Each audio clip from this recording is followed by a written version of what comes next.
courteous, non-profligate, honest, and ameen, there being no declaration to the contrary by a court of law. And G, he has not, after the establishment of Pakistan, worked against the integrity of the country or opposed the ideology of Pakistan. Clause 2. The disqualifications specified in paragraphs D and E shall not apply to a person who is a non-Muslim, but such a person shall have good moral reputation. This is Article 62. 63 pari. G. Clause 1. A person shall be disqualified from being elected or chosen as and from being a member of the Majlis-e-Shura Parliament if A. He is of unsound mind and has been so declared by a competent court, or B. He is an undischarged insolvent, or C. He ceases to be a citizen of Pakistan or acquires the citizenship of a foreign state, or he holds an office of profit in the service of Pakistan other than an office declared by law not to disqualify its holder, or he is in the service of any statutory body or any body which is owned or controlled by the government or in which the government has a controlling share or interest, or being a citizen of Pakistan by virtue of Section 14B of the Pakistan Citizenship Act 1951, he is for the time being disqualified under any law in force in Azad Jammu and Kashmir from being elected as a member of the Legislative Assembly of Azad Jammu and Kashmir, or he has been convicted by a court of competent jurisdiction for propagating any opinion or acting in any manner prejudicial to the ideology of Pakistan or the sovereignty, integrity or security of Pakistan or the integrity or independence of the judiciary of Pakistan, or which defames or brings into ridicule the judiciary or the armed forces of Pakistan, unless a period of 5 years has elapsed since his release, or he has been, on conviction for any offence involving moral turpitude, sentenced to imprisonment for a term of not less than 2 years, unless a period of 5 years has elapsed since his release, or I.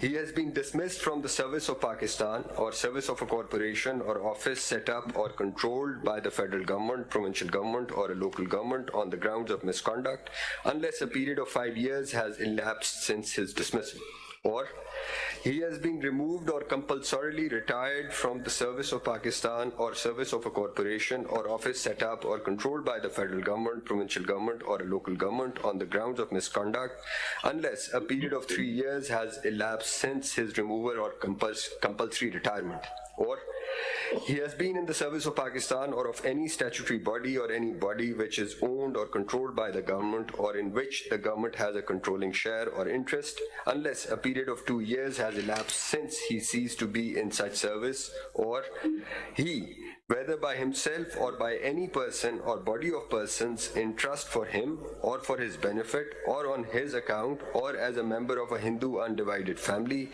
has any share or interest in a contract, not being a contract between a cooperative society and government, for the supply of goods to or for the execution of any contract or for the performance of any service undertaken by government. Provided that the disqualification under this paragraph shall not apply to a person, 1. Where the share or interest in the contract devolves on him by inheritance. जरा बात ना करें mic के सामने लाहौर से, आपकी आवाज यहाँ आ रही है, शुक्रिया जी। Provided that the disqualification under this paragraph shall not apply to a person, 1. Where the share or interest in the contract devolves on him by inheritance or succession or as a legatee, executor or administrator until the expiration of 6 months after it has so devolved on him. 2. Where the contract has been entered into by or on behalf of a public company as defined in the Companies Ordinance 1984, of which he is a shareholder but is not a director holding an office of profit under the company. Or 3, where he is a member of a Hindu undivided family and the contract has been entered into by any other member of that family in the course of carrying on a separate business in which he has no share or interest. Or explanation. In this article, goods isko skip karke not disqualification. G. So we can come to M. G. He holds any office of profit in the service of Pakistan other than the following offices, namely Again, an office which is not whole-time office remunerated either by salary or by fee. 2, the office of Lambardar, whether called by this or any other title. 3, the Qawmi Razakars. 4, any office the holder whereof by virtue of such office is liable to be called up for military training or military service under any law providing for the constitution or raising of a force. Or N, he has obtained a loan for an amount of 2 million rupees or more from any bank, financial institution, cooperative society, or cooperative body in his own name or in the name of his spouse or any of his dependents, which remains unpaid for more than 1 year from the due date or has got such loan written off. Or O, he or his spouse or any of his dependents has defaulted in payment of government dues and utility expenses, including telephone, electricity, gas and water charges in excess of 10,000 rupees for over 6 months at the time of filing his nomination papers.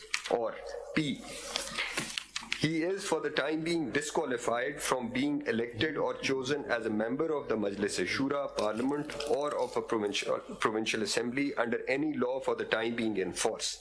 Explanation: for the purposes of this paragraph, law shall not include an ordinance promulgated under Article 89 or Article 128. 2. Then if any question arises whether a member of Majlis-e-Shura Parliament has become disqualified from being a member, the Speaker, or as the case may be, the Chairman shall, unless he decides that no such question has arisen, refer the question to the Election Commission within 30 days. And if he fails to do so within the aforesaid period, it shall be deemed to have been referred to the Election Commission. 3. The Election Commission shall decide the question within 90 days from its receipt or deemed to have been received, and if it is of the opinion that the member has become disqualified, he shall cease to be a member and his seat shall become vacant. And then 63 is disqualification on grounds How of would you defection. distinguish between 62 and 63? My Lord. My Lord, now, of course, 62 is qualification and 63 is disqualification, but both these conditions are applicable at the time of entry, at the entry point, which is to say that when a candidate files his nomination papers for Parliament or Provincial Assembly, must be eligible under both 62 and not ineligible under 63. And subsequently, if once a member gets elected, then again, he must... No, it doesn't say elected. It says a person shall be disqualified from being elected. From being elected. So Yes, it's sir. pre-election. G 62, to, as I said, 63. G63 also, it says from being elected, No, but Some Article 3 says if he is a member. if he is a member, then, and That case. if there is anything, for example, now there could be few instances. If you just, let's go to 62. Certain things are factual. That's right, sir. He is a citizen of Pakistan. Age. Either he is or he is not. And the 2 age. is age of 25 years. I mean, that's also fact. Either Right, you and- are or you're not. There's no debate here. And then being on the electoral rolls of a province, that is also Factual. Factual. Now we go to C. That's again with relation Factual. to the Now comes the more difficult ones, D to G. which are, I imagine, not easy to ascertain. He's of good character. And which, Are you of good character, Attorney General? Don't answer that. no, depends how you see me. know. That's what I had to say. Please don't answer that. Okay.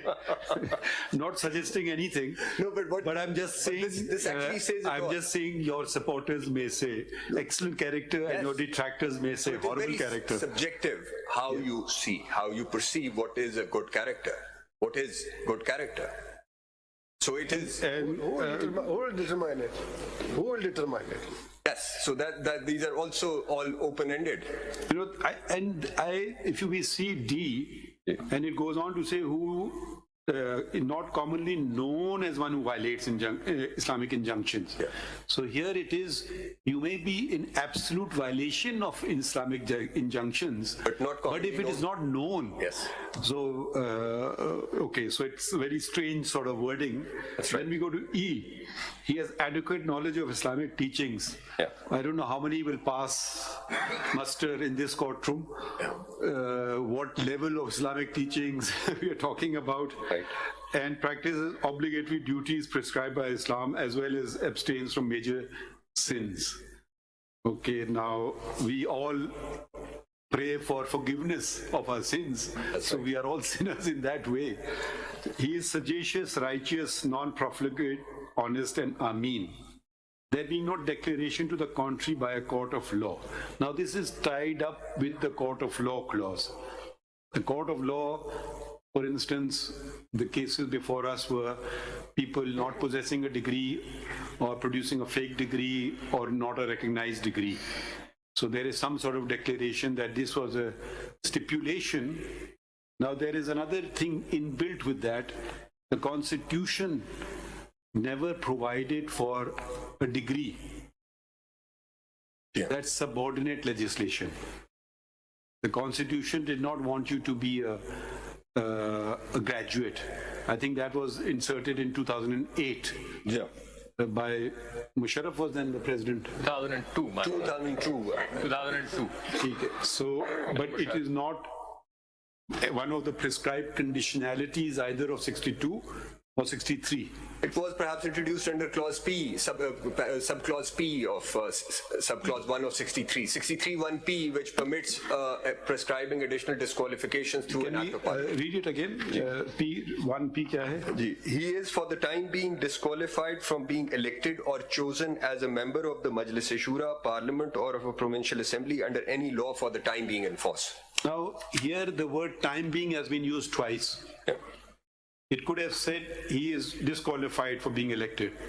So time being. Yes. And it's been used, the word time being has been used twice in this thing. So it assumes it's not a permanent disqualification. I don't know. That's what the first usage of for the time being actually indicates, what my lord has just observed, that perhaps it is a time-bound disqualification which can be introduced through a statute. Okay. Now, with regard to the disqualification of, did the law for degrees, the law did not provide a time period disqualification.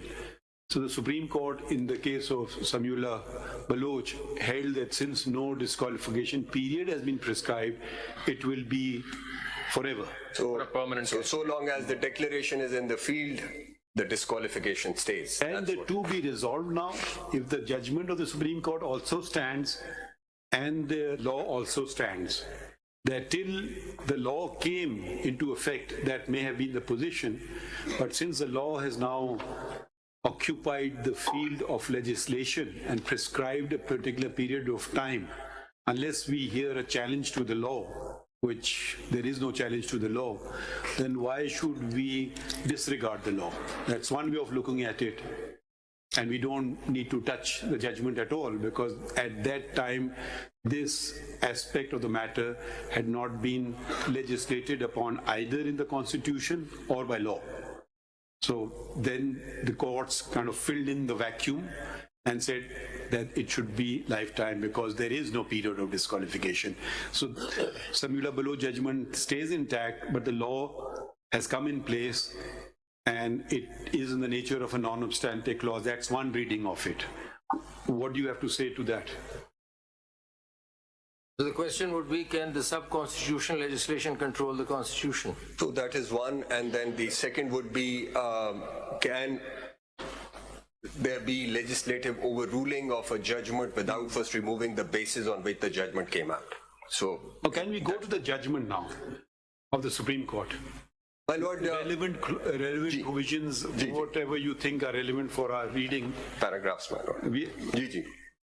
Paragraph 35 है G35 and 444 page पे Ji. So this is PLD 2018 Supreme Court 405. ये चार judgement जो One thing is very important. उनका reference है पहले इसके अंदर ना, चार जजमेंट हैं, उसके साथ फिर समीउल्लाह है, जी। एक इम्तियाज अहमद का केस है, एक अब्दुल गफूर है, एक मोहम्मद खान है और एक अलादीनो भाइयों है। ये चार Aladino Bhayo, first Aladino Bhayo, and then the review which came out later in 2020, and the court took a somewhat different view. Mr. Attorney General, to nullify Samila Baloch, the amendment would have been in the Constitution. My lord, that's why I mean, if you're looking at the basis of the judgment, Yeah. the basis of the judgment emanates from the Constitution. So unless the Constitution were to be amended, Samila Baloch could not be undone. So, because Samuel Baloch is interpreting a constitutional provision, and Samuel Baloch basically holds that the declaration which is referred to in 62(1)(f) has to remain in field till such time, till such time the declaration in the field, the disqualification stands. Then what my lord has observed carries. There is no time limit provided under Article 62. So there are no time limits as far as my lord the Chief Justice had just gone through, took us through clauses A through G. Now, as far as D, E, F are concerned, they are all without any timeline. Now, the question before your lordship, and it was also argued in Samula Baloch. In fact, all the councils before Samula Baloch. If we consider that through Samula Baloch the Constitution has been amended, then the constitutional amendment is required, as per my understanding. My lord, It is interpretation. my lord, with respect, Samula Baloch also read something into the Constitution which was not provided, and Like, what did they read into the my lord, while comparing now, while examining 62(1)(f), the court held that so long as the declaration is in the field, this disqualification stands. While at the same time, when they were examining 63(1)(h), which is under 63 and relates to moral turpitude, which includes dishonesty, and there is a 5-year time limit, the court took a different view while examining both, and it said that, because there is a personal cost price that a person has prepared by going to prison, so therefore 5 years is good enough. But what the court did not, or with respect, overlook was that in both cases, the declarations are there. Now in 63(1)(h), there is a conviction which stands. It's only that it's really a question of interpretation, because what's very interesting, speaking for myself, if you look at 63 G, H and I, Yes. I mean, most of the heinous crimes, especially against the integrity and sovereignty of the country, and that person can be allowed to contest election. Where there are punishments, he goes through punishments and comes out and contests election. What is a bit odd is that a civil declaration, which is just for some misdemeanor, like misconduct, which doesn't even carry a criminal punishment. absolutely. That carries an absolute bar for the rest of the life. That seems to be a bit odd, because if you commit murder, you commit treason, you commit whatever, you can come back and test election. But if you just forget to write something in the form, you would be out forever. So how does one reconcile? It's a matter of interpretation. Yes, so that is what my respectful submission would be, because in both, in G, H, and also in I, there is an adverse finding against the person, a declaration by a court of law against that person. In those proceedings, those declarations, of course, subsist. He serves the time or whatever punishment provided by law, and then he can come back in after 5 years. Now here, while looking at 62(1)(f), where there is this, the standard of proof is lower compared to those criminal proceedings under 63(1)(h), which is beyond any shadow of doubt, and that declaration has still come out beyond any shadow of doubt. And here is preponderance of evidence or somewhere between the two, and here the person is out forever.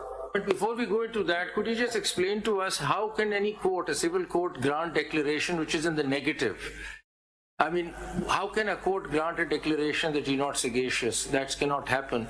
So how does that work? I mean, I've been always perplexed about this. We can't get a negative declaration from any court. Can a court say that you're not sagacious? Why would that happen? Because no civil proceedings could lead to a negative declaration. It's always positive. So I don't understand how a court will ever give such a declaration. So then most of the courts which have given this declaration are the constitutional courts. So you have That's another degree question case. now. And in those cases, is the declaration absolutely clear? I mean, does it say that you're not sagacious, or then we infer from the judgment that because you presented a fake degree, as a consequence, we understand that you are not a mean? I mean, let me just go to the language of 62(1)(f) to understand what do we mean by declaration. Declaration, and also what is a court of law, because, and I say this, and my lord has just observed, in Ishaq Akwani's case in 2015, a 7-member bench actually framed these 4 questions. They left them unanswered for some other case in future. And those questions were that what would be that court which is to give this sort of declaration? What would What be the happened procedure? then in that case? They left it open, sir. These questions were not answered by a 7-member bench. So which court would it be? What procedure would it follow? What would be the standard of proof? And who will have the locus standi?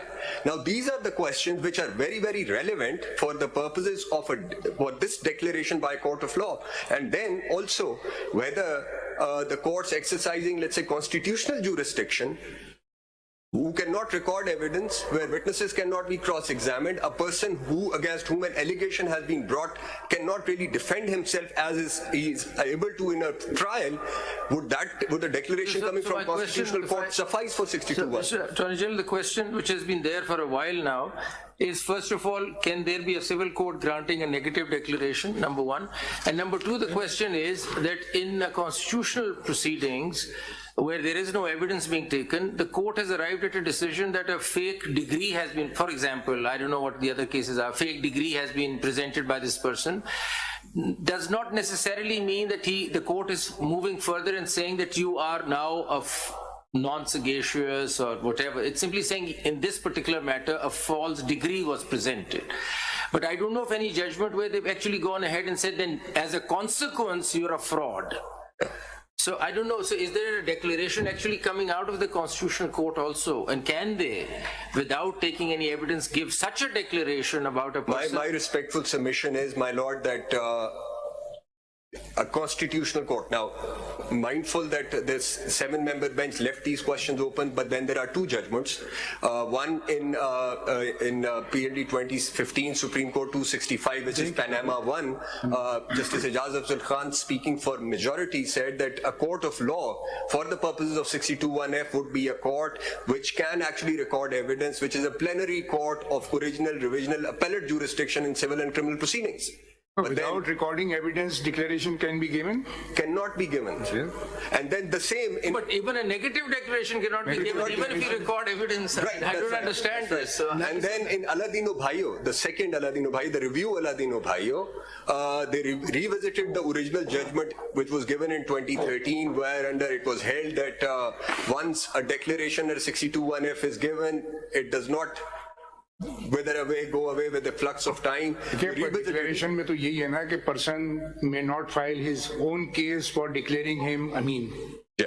Somebody has to challenge his character. That's right. Then in that case, the declaration will come whether he is Amin, sagacious, righteous or not. Yeah. So ये declaration होगा ना, खुद तो जाके नहीं मांग सकता और declaration. दूसरा नेगेटिव एज पर Somebody will come challenging. सिर्फ पैटर्निटी पे हो सकता है शायद, एक एक्सेप्शन है 42 में, there is no other exception. Section 42 में तो legal character कोई deny करता है तो suit file होता है ना. If somebody is denying his legal character, then he can file the suit under section 42 of the Excessive Act. What right? और अगर आप कॉन्स्टिट्यूशन कोर्ट्स के केसेस भी ले लें ना, तो for example somebody has not, for example, election tribunal says that the nomination form में फलां चीज नहीं है, तो मिस डिक्लेरेशन इन्होंने की है. चलो ये बात तो हो गई, इन्होंने मिस डिक्लेरेशन की. अब इसका क्या मतलब, फिर हम खुद जोड़ते हैं, हम कहते हैं कि क्योंकि मिस डिक्लेरेशन की है इसलिए फिर आप अमीन नहीं है, इसलिए 62(1)(f) लग. But the court has not said it. The court is not declaring that you are non-sagacious or not Amin. But the court is simply saying you have filed, there's been a misdeclaration in the form. So, उस पर जरा elaborate करें, how do we actually get, where is the declaration, actual declaration from the court of law? उसमें कहीं पर वो correction के भी प्रोविजन है, अब जो नॉमिनेशन पेपर्स हैं. और ये सो मोटो डिक्लेरेशन है या कोई केस फाइल होने के बाद है ये declaration? Now, this is again very interesting because in some judgments in Sher Alam's case, for example, the court says that a writ for quo warranto can be filed, and that obviously comes in constitutional jurisdiction. And in fact, this court can take suo motu notice under 184(3) and gives. Quo warranto देखे ना, वो तो Article 199 में it is totally different. बिल्कुल. The person has to show under what authority of law he is enjoying the office. That's right, sir. But वो तो office में जाने के बाद है, not prior to. जी, ऑफिस में जाने के बाद होगा, but as far as that declaration is concerned, question is, can that declaration be given in those proceedings, or for that person has to somebody has to go to civil court or some court which has the original jurisdiction to try and receive evidence, allow the person against whom an allegation has been brought to cross-examine. एक चीज जरा देखिए, come back to Article 62. My lord. Read G. He has not, after the establishment of Pakistan, worked against the integrity of the country or opposed the ideology of Pakistan. Yes. Now, if we read 62(1)(g) on its own with the judgment of Samiullah case, the ban is lifetime ban. But If we read them together. yeah, मतलब उसका भी Now इसका read मतलब यही होगा. 63(1)(g). Ji. It's the same language, ideology of Pakistan. Ji, for And propagating. here it prescribes a ban for 5 years. Ji, or the sovereignty, integrity, or security of Pakistan. So it's the same 62(1)(g) and 63(1)(g) That's are right. more or less similarly worded. That's right. It is working against integrity or opposed to the ideology of Pakistan. That's right, sir. Now, if we apply Sabiullah Baloch to 62(1)(g), it is lifetime ban. And if we apply 63(1)(g), it is 5-year ban. Unless you say 62(1)(g), Sabiullah Baloch is not attracted to 62(1)(g). That could be one argument. So, So it's interesting what my lord has observed, because if a person is dishonest और उसके खिलाफ मुकदमा दर्ज हो जाए और उसको सजा हो जाए तो फिर 2 साल काटने के बाद 5 साल बाद वापस आ जाएगा. मुकदमा ना हो और पता नहीं क्या हो और एक declaration आ जाए तो then he's gone. if he has been convicted and goes to jail, so his Can come sins back. are expiated, right? And he's okay. Yeah. Now, if he is, for instance, acquitted or is not even prosecuted, then he is lifetime banned. So I find it difficult that a court of law which has convicted a person, meaning your guilt was established 100%, you are banned for only 5 years, and if your guilt has not been established, because every criminal case has 2 components, conviction and sentence. That's right. You can be convicted and you can be sent on parole, or you can be convicted till the rising of the court, or whatever it is, or maybe not. Say for good conduct, we don't convict you this time, we don't sentence you this time, we just convict you. That's right. So that will be a lifetime ban, and the person will say, can you please send me to jail so I can contest elections again after 5 years? Yeah, I sentence would me rather to the go to- rising of the court so I can just go back after 5 years. So see, certain things are very clear. You are a citizen of Pakistan. I mean, I find okay that it's pretty clear. There may be some gray areas where you may be holding 2-3 nationalities or whatever the case is, or you may have given up or whatever. But generally, age is a determinative factor. It's clear. And then we come to D, E, F, and G, which are vague. And they're overlapping as well, because it says is of good character. Now, can any human being possibly say this on oath if he's truthful? If he's truthful. So it appears that as far as D, E, and G is concerned, there's no third-party declaration. You know, who's actually saying that he doesn't have adequate knowledge of Islam? Who's saying that he's said anything against the integrity of the country? So there's no third party, right? So how does the disqualification work? On that election, and then it forgets about it, and then the next election he can contest? I mean, we found out that he doesn't have adequate knowledge of Islam 20 years ago, and he missed the elections that time. Then he's now become a saint, perhaps. Alim. An alim. And then what happens? Does the Hafiz, declaration- alim, So एक तो वो समझ नहीं आ रही, लेकिन फर्क सिर्फ ये है कि F में तो ये है कि एक declaration खड़ी हुई है third party की, तो जब तक वो खड़ी हुई है वो चलता रहेगा. That's what Samiullah Baloch is saying. Samiullah Baloch actually turns on the declaration.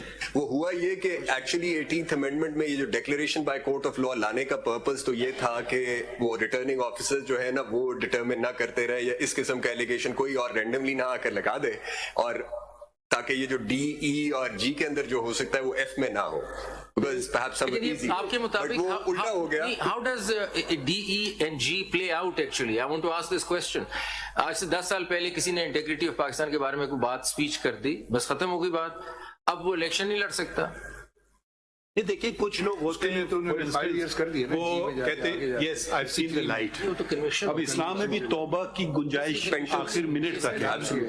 वो कह सकता है जी मुझे, जैसे माय लॉर्ड ने ऑब्जर्व किया कि मुझे इस्लाम के बारे में नहीं पता था, अब मैंने सारे अब लाइफ टाइम बैन उसको कर दिया कि वो फिर शायद हाफिज बन गया हो सकता है, आलिम बन गया हो सकता है, आप और बेहतर और हम सबसे बेहतर कुरान शरीफ समझने लगा हो, और वो लाइफ टाइम बैन में आ गया क्योंकि उसको 20 साल पहले या 10 साल पहले या 5 साल पहले इन चीजों के मुतालिक इल्म नहीं था। समीउल्लाह बलूच जो है इट एक्ट्स एज अ गलिटीन। वो कहते हैं कि जब आखिरी अपील में जब आप आएंगे तो बस उसके डिसीजन से पहले तो अगर आप रिपेंटेंस कर लें तो हो सकता है, वरना once that happens then there is no repentance का मौका repentance। कहाँ छोड़ा? नहीं छोड़ा, 184(3) में तो वैसे ही नहीं होता, बट अदरवाइज भी नहीं। रिपेंटेंस कहाँ लिखा हुआ है साहब इसके सुनने जरा, जी साहब समीउल्लाह बलूच देखें, इसमें असल बात यह है कि डिफरेंस हमने मालूम करना होगा 62 और 63A में। What is the difference between the two? As far as I am concerned, 62 is not giving power to decide against a person. देखिए इसमें तो सिंपल ये इट इज डिपेंडेंट अपॉन 63। 63 में जो कार्रवाई करेंगे वो दिखाएंगे, 62 में वो कहेंगे you are not qualified. Whereas disqualification is in 63। अगर कोई शख्स सपोज कोई काम करता है, कोई गलत काम करता है, तो अगर आप जी और एज को पढ़ लें, जी और एच वो डिटरमाइन करते हैं कि कोर्ट ऑफ लॉ से जब उसको कोई डिक्लेरेशन हो, ये उस डिक्लेरेशन की बात हो रही है, आई थिंक सो जी। आइए इस पे बात करें कि ये 62(1)(f) कहाँ पे पावर देते हैं कि आप इतने टाइम के लिए डिस्क्वालीफाई हो, इतने टाइम के लिए। वो तो सिर्फ ये बताते हैं कोई शख्स पेपर सबमिट हो रहे हैं उससे पहले बता दिए कि ये फ्ला कोर्ट से इसको सजा हुई, लिहाजा पेपर खारिज, that's all, matter ends. The authority dealing with this matter have no power to decide the disqualification period of that person. वो disqualification के period तो 63 ने बता दिया, ये सजा जुर्म करोगे तो इतनी सजा होगी, और उस जुर्म की सजा पूरी होने के 2 साल बाद जब आप निकलेंगे तो फिर आप क्वालिफाई होंगे। तो ये आप जो पहला सवाल जो आपसे किया कि डिफरेंस, आप डिफरेंस जब बताएंगे तो खुद ब खुद पता चलेगा what is 62 and what is 63। So if 62(1)(f) is juxtaposed with 63(1)(h), H and H both H moral turpitude. H moral turpitude है because वो उसके साथ dishonesty etc. वो उसके साथ है moral turpitude being very broad, और वो examine हुआ similar belief, उसको अगर आप सामने रखें तो the consequence then, if they are to be reconciled, then the consequence is only one, which is that the timeline which is provided for the declaration in 63(1)(h) must necessarily apply to the time to the फर्क ये हो गया ना declaration कि as में अगर conviction हो गई because it attracted an offence and so it led to conviction, then he can come back. But if it was lesser than even a case where it could constitute an offence and so he could not be taken in a criminal case, a simple declaration was given on the civil side, that goes on unlimited. अब यही समझ नहीं आती, because otherwise then we also have to stay away from the concept of reading into the constitution. But now that you have started reading in So 63A, so I was just that is also a question. so you must stop from reading furthermore. Reading in Yeah, just another aspect, if you can attend to, can you read D my lord. again? He is of good character and is not commonly known as one who violates Islamic injunctions. Now please read F. He is sagacious, righteous, non-profligate, honest and ameen, there being no declaration to the contrary by a court of law. Now, what does this mean? There being no declaration to the contrary by a court of law. In clause D and in clause E and in clause G, these words are not mentioned. That's right. So either you say clause D, E and G are redundant, they're meaningless clauses, because the words there being no declaration, either the same wording should have been followed. And I can't, at least I cannot understand the difference between good character and sagacious. I mean, good character is something different from sagacious. Is good character different from being righteous? Righteous, non-profligate. What does that even mean? What does non-profligate mean? What does it mean? Who doesn't spend wastefully? Israf. Yeah. So good character. Yeah. So if you are doing wuzu and wasting water, you become a profligate. Because there's a hadith of the Prophet, That's right. do not waste water, and even if you're standing next to a flowing river. So then he's a profligate. So, and then we go honest. Good character, every good character person is an honest person, I would imagine. And Ameen. I mean, you know, these are words which a Muslim would never even dare utter in deference to the Holy Prophet, that only he is and none of us are. I mean, that is humility and abject humility. You will never say that. Otherwise, why would you seek forgiveness for whenever someone dies, please forgive his sins? Do we ever say he's entitled to Jannat and Allah Ta'ala grant him Jannat? He never committed a sin. We don't even pray that for ourselves. No honest person will say any of these things, that he is sagacious, righteous, non-profligate. Even the greatest saints in Islam were scared when they were dying, that they were scared of death because they were apprehensive of what may they be meeting in the hereafter. So I don't know, is this generally a wish list kind of situation as opposed to because otherwise everybody can, if I was filing a lamination paper and if someone says he's not of good character, I would not even challenge it. I said, I'm sure I've done something wrong in my life. Maybe I've done it wrong yesterday, so I don't know. So this is, if you're honest and you say, right, this person is right, I am not sagacious, righteous, non-profligate, honest. I do not switch off the lights when I go out of a room. I waste electricity. I waste human resources which the Almighty provides.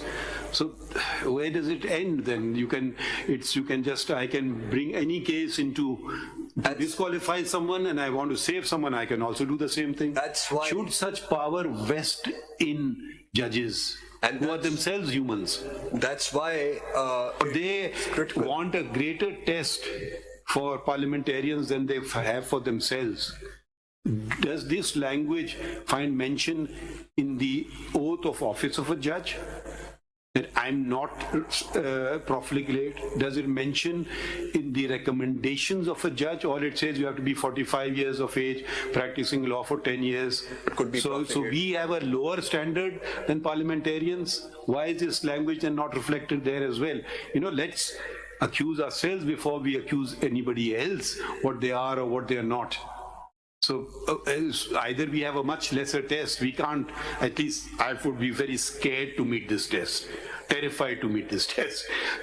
So either we don't have a similar test, so we have to read the Constitution as a living whole, and where the Constitution has brought down the acts, it clearly says 2 years, 5 years, 3 years, 2 years, or it's factual, you're not a citizen, fine, that's very clear. There is no punishment here, but you're out. So without a punishment, you're out. There's no punishment. So, but suppose a person is a citizen of Pakistan, not a Pakistani citizen, but becomes a citizen of Pakistan later. Would he stand disqualified for life? Suppose he filed a nomination paper and he had another nationality or whatever, and he got disqualified. Is it disqualification for life? And then subsequently he said, okay, I've surrendered my US nationality and now I want to contest. So I don't know, we have to read it in a way that is meaningful. And we must bear in mind the conditionalities that were imposed to exclude people from this, the degree situation. Thankfully, it wasn't there when the Qaid was around, because he would have been disqualified. That's right. No, he wasn't a graduate. amendment कब हुई? ये amendment 2002 की 8 की 2002 में. किसने की amendment? This is presidential order. क्या वो president खुद इन पे उतर सकता था, इन तमाम requirement पूरी कर सकता था? General military General Ziaul Haq नहीं की होते, बाद में डिग्रीज करते हैं. शुरू में नहीं होते. नॉन इलेक्टेड मेंबर्स अगर अमेंडमेंट करेंगे तो यही होगा. Mr. Attorney General, the question is that while we're looking at D, E and G, which to my mind appears to be a guideline for the voters, the actual gatekeepers, and they might keep this in mind when they're voting because nobody can execute them and put anybody behind anything.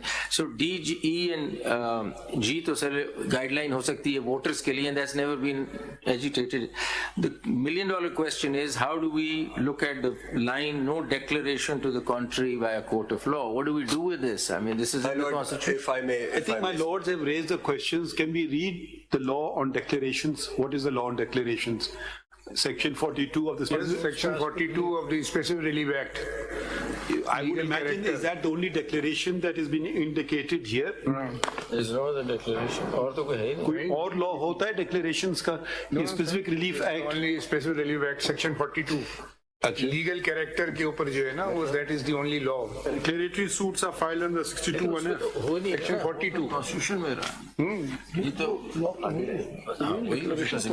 इन्होंने कर दिया ना, but अगर कोई challenge करेगा तो वो तो 42 में ही करेगा ना. Negative declaration. Negative declaration concept है ना. Positive declaration is not the negative declaration. We have held in paternity cases that you cannot do negative declarations. paternity can किया ना negative positive. negative कर सकते हैं paternity. नहीं negative positive हाँ. Negative नहीं हो सकता है क्या? Person read to any character right of any property. दे देना इनको specific relief act सर. आप attorney general को दे देना. कह सकता हूँ कि हम honest.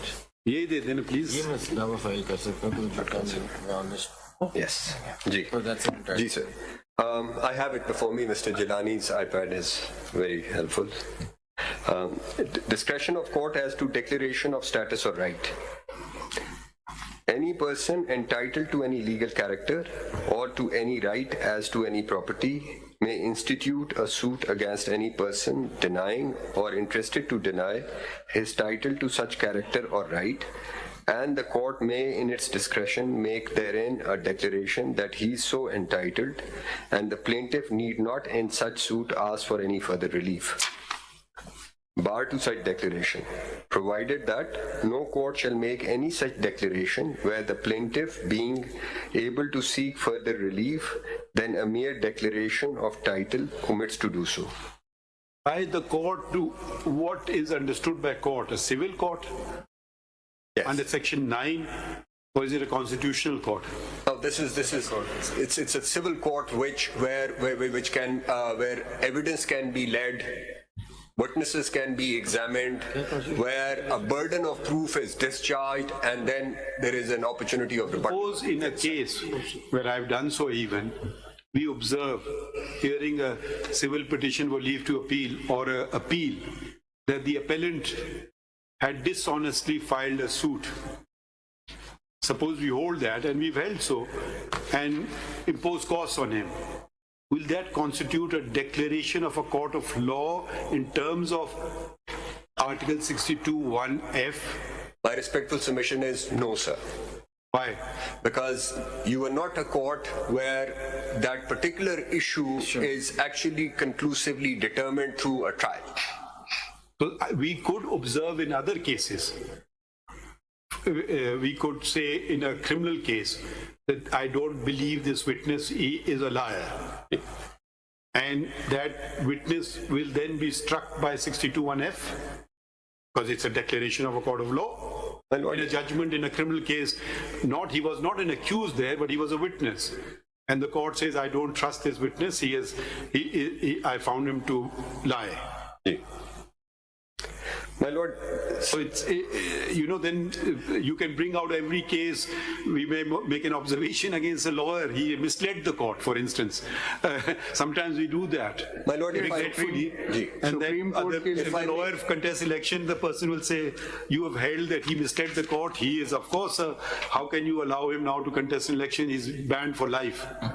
My lord, now... जी साहब एक चीज और देख लीजिए, डिक्लेरेटरी जजमेंट्स का जो सुप्रीम कोर्ट के लिए प्रोवाइडेड है ना, वो आर्टिकल 184 सब आर्टिकल 1 में वो डिक्लेरेटरी जजमेंट्स हैं सूबे और वफाक के दरमियान जो झगड़े होते हैं ना, उसमें लिखा हुआ है कि supreme court shall pronounce declaratory judgment. उसके अलावा के डिक्लेरेटरी जजमेंट 184 और 185 में लिखा हुआ है. No, 184.3 is not mere declaration. I mean, 184.3, the court goes on to conduct... शिजाज Shaukat साहब यहाँ बैठे हैं जो सिविल कोर्ट के माहिर हैं, तो आप बताइए ना ये वाली डिक्लेरेशन कैसे होगी? दो चीजें ऐड कर दूं. बता दें. आप सपोर्ट कर रहे हैं लॉ को या अपोज कर रहे हैं law? I am supporting the law. The law.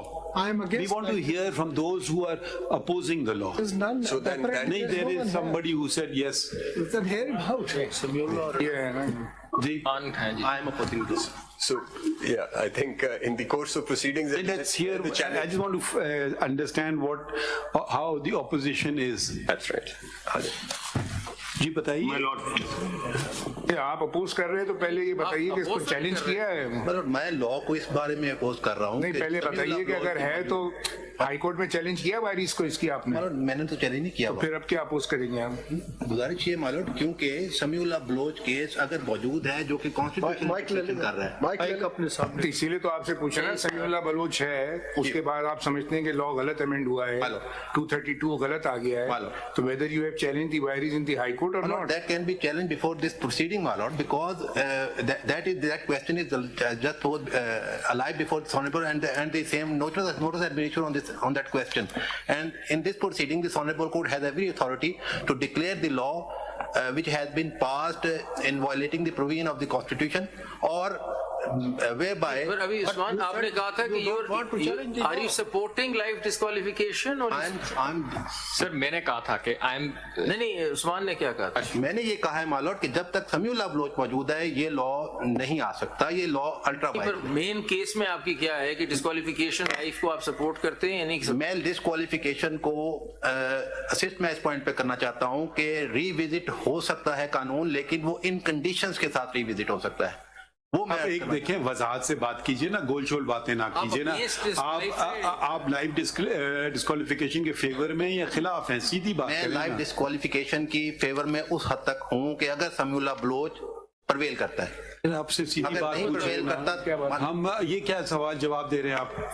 نہیں, either you support the principle or not. لا کو سپورٹ میں اس لیے نہیں کر سکتا کہ law against the judgement of the supreme court ہے. اگر اگینسٹ دی ججمنٹ ہے, انٹرپریٹیشن ری انٹرپریٹ ہو سکتی ہے پروویژن. سپریم کورٹ کا ججمنٹ جب تک تھا اس کے بعد پارلیمنٹ نے لا امینڈ کیا. اگر آپ یہ کہہ رہے ہیں اس کا مطلب ہے کہ سپریم کورٹ کی ججمنٹ کے بعد پارلیمنٹ لا نہیں بنا سکتی. لا بنا سکتی ہے اسٹیچوری انٹرپریٹیشن کے بارے میں, جہاں اسٹیچوٹ انٹرپریٹ ہوا ہو. چلے لا کا تو ٹھیک ہو گیا, but are you saying that the principle settled in Sami'ul Baloch, you agree with it? No, that I don't agree. I want to say that there is some conditions for the on the basis of state decisive principle کہ کب وہ judgment جو ہے وہ revisit ہو سکتی ہے اور کیا وہ کنڈیشن. آپ بار بار وہی چیز ریپیٹ نہ کریں نا, اب آپ سیدھی بات ہم سے کر نہیں رہے ہیں. ججمنٹ کو چھوڑ دیجئے 2 منٹ کے لیے, لا کو بھی چھوڑ دیجئے. ہم صرف آپ کی رائے معلوم کرنا چاہ رہے ہیں. آپ لائف ٹائم ڈسکوالیفیکیشن کو 62(1)(f سپورٹ کر رہے ہیں یا نہیں کر رہے ہیں؟ کچھ ہاں یا نہ تو کر رہے ہیں. میں نہیں سپورٹ کر رہا, لیکن نہیں کر رہے ہیں. اچھا ہم سننا چاہتے ہیں کہ کون سپورٹ کر رہا ہے. ایک سیکنڈ ٹھہر جائے, ہم کو سنیں گے آپ کی وقت پہ. قانونی بات کریں گے تو کریے, آ جائیں بتائیے. ایک second, let us hear mister Samiullah Baloch, the person himself. جی ثناء اللہ بلوچ. بسم اللہ الرحمن الرحیم. شکریہ معزز جج صاحبان. یہ آپ کا یہ کیس ہے؟ جی سر, یہ میرا یہ کیس ہے. یہ تو لکھا ہے سمیع اللہ Baloch. Sir, Sami'ul Allah Baloch is my brother, and Abdul Karim Nosharawani, I am the aggrieved person because I contested the election against تو سمیع اللہ بلوچ کہاں ہے؟ Abdul Karim Nosharawani. Sir, he is my brother because the case is mine.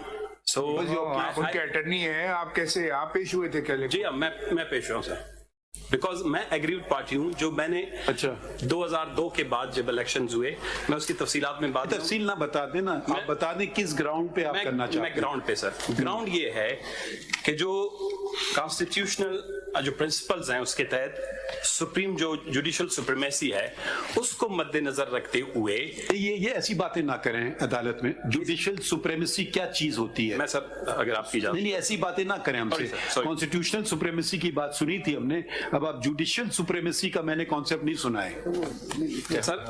یہ جو نہیں دیکھیے قانونی بات کریں نا, یہ ایسی باتیں نہ کریں سر. یہ جو آرٹیکل 62 اور 63 ہے, یہ کانسٹیٹیوشن میں گزشتہ 50 سال سے اور بالخصوص 18ویں ترمیم کے بعد اس میں کچھ ترامیم ہوئی, لیکن پرٹیکولرلی 62(1)(f) میں ترامیم نہیں کی گئیں. یہ ٹوٹل 5 صفحات پر مشتمل کانسٹیٹیوشن کے اندر بہت کلیئرلی انٹری اور ایگزٹ پوائنٹس دیے گئے ہیں حق کے نمائندگی کے لیے, اختیارات کے لیے. کہنے کا مقصد یہ ہے کہ سر جب یہ 2013 کے بعد سے جب یہ, اگر آپ کہہ رہے ہیں نا 50 سال سے یہ اسٹیچوٹ بکس پہ ہے, تو پہلے کیوں نہیں کبھی کوئی ڈسکوالیفائی ہوا؟ میں اس پہ آ رہا ہوں سر. بات یہ ہے کہ سر یہ جو ہے 2002 کے بعد سے زیر بحث آیا. یہ 20 سال سے سر سپریم کورٹ اور بلوچستان ہائی کورٹ اور دیگر کورٹس میں یہ تفصیل کے ساتھ یہ زیر بحث رہا ہے موضوع. اور اس میں 62 اور 63 کی بہت کلیئرلی کیئرفلی میٹیکولسلی جو ہے سر اس کی تشریح کی گئی ہے مختلف کیسز میں. میٹیکولسلی ایسے تو نہ باتیں کریں نا, آپ سر میں پوائنٹ پہ آ جائیں. پوائنٹ پہ آتا ہوں. تو سر جب एक कॉन्स्टिट्यूशन के अंदर जब 63 की जब बात की जा रही है कि वहां 5 साल का तयन किया गया है, क्यों 62(1)(f) में नहीं किया गया? उसकी बुनियादी वजह यह है सर, जब मैं एज ए मेंबर पार्लियामेंट में जाता हूं, जब डिक्लेरेशन देता हूं, वो ओथ है। मैं ओथ में ये कहता हूं कि मैं शहरी हूं, मैंने BA पास किया है, मेरी उम्र 25 साल है। ये जब मेरे खिलाफ जिस शख्स ने कंटेस्ट किया था, जब मैंने उसको कंटेस्ट किया कोर्ट में, उसकी उम्र 24 साल थी।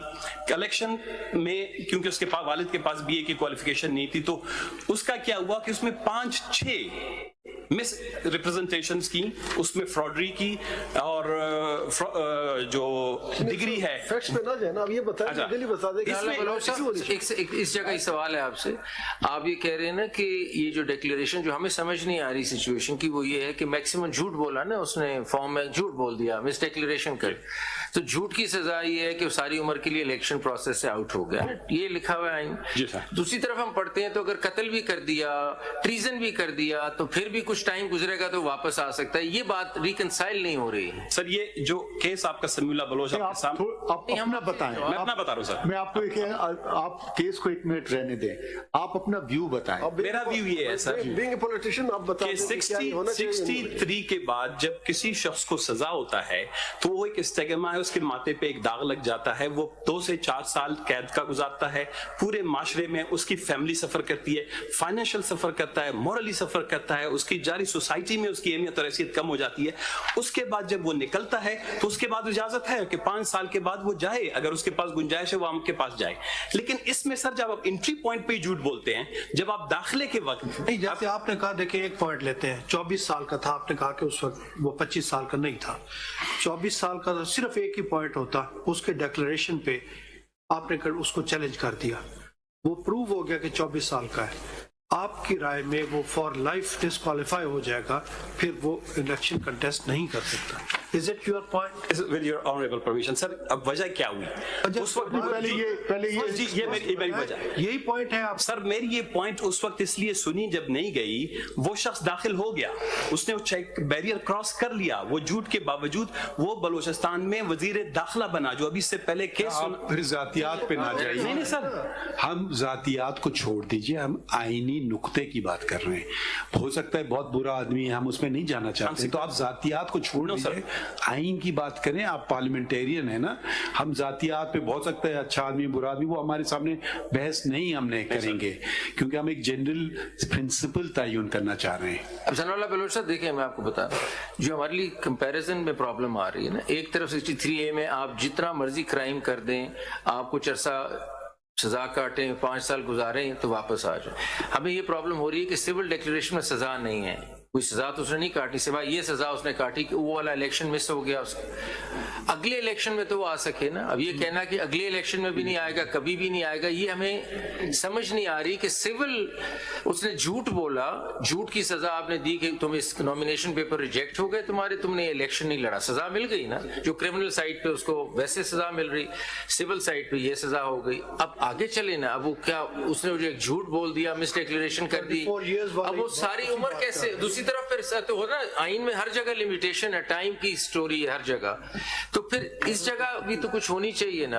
अजीब लगता मैं इस हक में हूं कि 232 अभी जो जून यार, मैं इस हक की बात छोड़ देना। अगर देखें, अच्छा actually I am spotting is that Makhdoom Ali Khan, can we request you to, since Mr. Makhdoom Ali Khan has written on the Constitution, I don't know if he's involved in any case before us. Are you in these matters? Huh? Yes. My lord. Which case are you in? I have filed a CMA 6 of 2024. For whom? In favor of disqualification or lifetime or not? My lord, not in favor.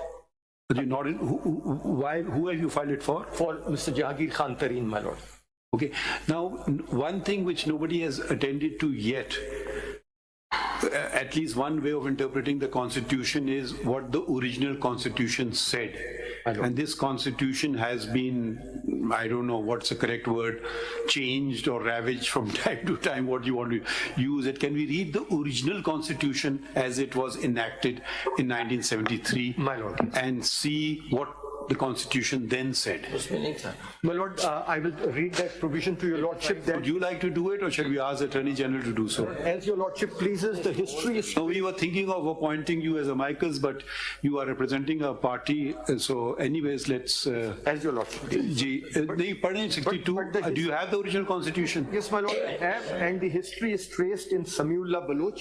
No, we want to read the actual text. The text is there. 85. ये दे दें इनको, वो दे दें इनको. Yeah, we have it, my lord. Qualifications for membership of Parliament. Can you come to one of the other Mike? My For the Lord, benefit of... my Lord, Article 62, there used to be only 3 qualifications. One, he is a citizen of Pakistan. Read the whole article. My Lord, a person shall not be qualified to be elected or chosen as a member of Parliament unless he is a citizen of Pakistan. B, he's in the case of the National Assembly not less than 25 years of age and is enrolled as a voter in any electoral roll for the election to that assembly.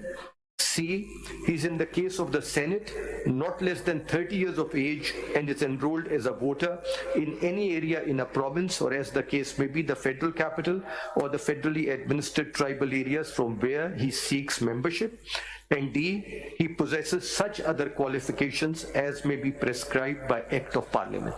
So these troublesome provisions were not there. No, my Lord. When did they come into? My Lord, by Presidential Order number 14 of 1985, which is also called the Revival of the Constitution Order. This is General Zia. General Zia, when the martial law was coming to an end and partyless elections were soon to Is be it held. ironic that a person who violates the constitution of the country puts in these conditions? I find that a bit troublesome, isn't it? Yes, he after D. Was he of good character? If he violates the oath that he took to uphold and protect the Constitution, and he destroys the Constitution, it's very ironic for me that he inserts a good character, knowledge of Islamic teachings. I wonder which knowledge of Islamic teaching mandates judges to be sent home because they don't swear an oath of fealty to the martial law administrator. What is your view on that? My Lord, these are, with great respect, all these provisions which have been added by the RCO or the Presidential Order 14. Was he non-profligate? My Lord, these are matters which I would say. Yeah, we want your answer on this. My Lord, these are matters for divine judgment. These are matters for divine judgment. You mean to say matter of treason is for divine judgment? My Lord, no. And treason is not an issue, but if we come to treason, then in martial law is admitted? Yes. If it comes to an act of treason, then in that particular case. Do you think he committed treason or not? My Lord, in your Lordship is talking of 1977. You're talking about, yes. Your Lordship will then have to examine it. We are asking your opinion. My Lord, I would be bound by the judgment of this honorable We are court. asking your opinion. My opinion is different, but the judgment of this honorable... Share your opinion with us. The judgment of this honorable court in Begum Nusrat Bhutto's case takes a different view. चले आप नहीं बताना चाहते रहने दें फिर. My Lord, my view... चले बाकी पढ़ लेते 63. तो ये D तक था. There was no present D, present E, present F and present G. Yes, my Lord. The D... and 63 was also pretty succinct. Yes, it was, my Lord. 63 was also very limited. कैसे उसमें हम पढ़ लेते हैं यही समझ ये सारे नहीं ला सकते ना My Lord, 63, a person shall be disqualified from being elected or chosen as and from being a member of Parliament if A, he is of unsound mind and has been so declared by a competent court, or B, he is an undischarged insolvent, or C, he ceases to be a citizen of Pakistan or requires the citizenship of a foreign state, or D, he holds any office of profit in the service of Pakistan other than an office declared by law not to disqualify its holder, or E, if he is so disqualified by Act of Parliament. So it was pretty straightforward and simple. It was. And RCO kind of molded the constitution. Yes. RCO changed it in two respects. It brought in these qualifications and added a whole host of disqualifications as well. By a person who was of sagacious, righteous, non-profligate, honest, and good character. Yes. Yes. But the point is 18th Amendment stamped on it. You see, My that's Lord, the- 8th Amendment stamped on it. No, देखिए, And then 18th Amendment stamped. Mr. Makhdoom Ali My Khan, lord. at least now I will speak for myself, I don't know. Wherever this is one way of interpreting the Constitution, and I've held it in a judgment or two, that wherever there is problem areas or difference of opinion or two interpretations possible, at least I've chosen the one interpretation which found mentioned in the original pristine constitution chosen by the directly elected representatives of the people and not martial law administrators. Why are you so scared of martial law administrators to utter these words, Mr. Makhdoom Ali My Khan? Lord, may I submit that this is also the jurisprudence of this court. In Al-Jihad case, Mr. Justice Ajmal Mia took the view that if there is a conflict or tension between two provisions of the Constitution, one which was enacted at a time when the Constitution was in abeyance and other at the time when the Constitution was in full force, it is the latter which will then prevail, and that view has been reiterated in Samiullah Baloch, though the principles drawn from it thereafter are different. So what your lordship is observing, So where is it mentioned in Samiullah Baloch? my lord, in the Samiullah Baloch case itself, No, I just want to read that part. yes, my lord, your lordship will see the constitutional principle is identified in the Samiullah Baloch case itself at page 435. Page 435. At this point that you are saying. Yes, my lord. This point is there on page 435. This is PLD 2018 Supreme Court 405. Which paragraph are you reading? Paragraph 22. G. If your lordship will see, there are a number of judgments cited, and then it says reference by the President, PLD's 1957 Supreme Court 219 at 235. As such, the Constitution must be interpreted as a whole because it is an organic document that is meant to apply to the changing circumstances of time and space. Consequently, each provision of Constitution or part thereof has purpose, meaning, and integral place that must be understood, acknowledged, and applied harmoniously. It is only when a conflict between two provisions of the Constitution is irreconcilable and one of such provisions was inserted when the Constitution was held in abeyance, then the provision which was made part of the Constitution during the period of its abeyance would yield. But would it apply because after the 18th Amendment having stamping it, so it's not really, that was a democratic dispensation at that time. My lord, it was, but your lordships prior to this also in Al-Jihad's case took the view that in spite of the fact that whatever General Zia had done had been validated to a large extent by the 8th Amendment to the Constitution, this honorable court took the view that, and that was in particular, my lord, in relation to a provision where a judge of the High Court declined to go to the Federal Shariat Court and was as a result sent home. Their lordships took the view, particularly Mr. Justice Ajmal Mia, that this provision was inserted at a time when the country was going through a period of constitutional abeyance. No doubt it was validated by the 8th Amendment, but if when we examine it and juxtapose it with other provisions relating to judiciary, this having been added at the time cannot be allowed to hold sway, and that is why their lordships held that a judge of the High Court cannot be sent to the Federal Shariat Court against his will, and if he refuses, will not cease to hold the office of a judge of the High Court. So, in spite of that, this has been the jurisprudence of this honorable court, that in spite of the validation. Mr. Makhdoom Ali Khan, but would you put validation at par with an original enactment which has been thought about, carefully considered by every member of parliament?